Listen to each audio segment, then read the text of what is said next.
197তম Manchester derby.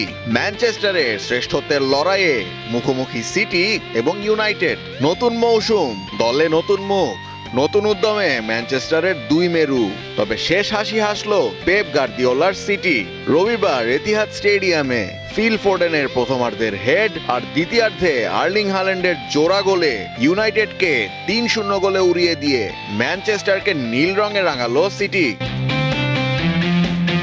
শুরু থেকেই আক্রমণাত্মক সিটিজেন্স। কিক অফের ২০ সেকেন্ডে ইউনাইটেডের ফার পোস্ট ঘেঁষে যায় হাল্যান্ডের শট। এ যেন আসন্ন দুর্যোগের পূর্বাভাস। তবে গোলের খাতা খুলতে সময় বেশি লাগেনি। ১৭ মিনিটে জেরেমি ডোকু ইউনাইটেডের ডিফেন্ডারদের কাটিয়ে ঢুকে যান ডি বক্সের ডান প্রান্তে।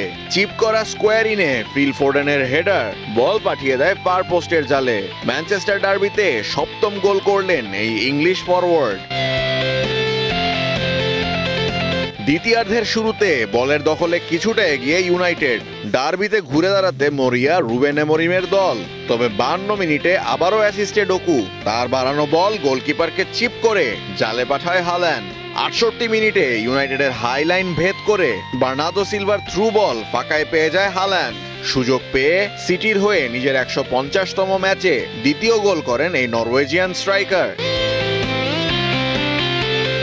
তবে এবারের ম্যানচেস্টার ডার্বির বড় আকর্ষণ ছিল সিটির জার্সিতে অভিষেক হওয়া চ্যাম্পিয়ন্স লিগ ও ইউরোজয়ী ইতালিয়ান গোলরক্ষক জিয়ান লুইজি ডোনারুম্মার উপর। ম্যাচের চতুর্থ এবং ৬২ মিনিটে দুটি দুর্দান্ত অ্যাক্রোব্যাটিক সেভ করে সিটির হয়ে নিজের প্রথম ম্যাচে নিশ্চিত করেন clean sheet.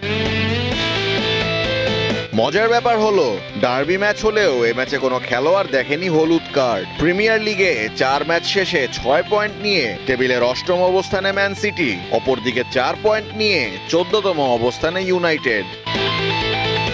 Ashfaqul Mushfiq, star news.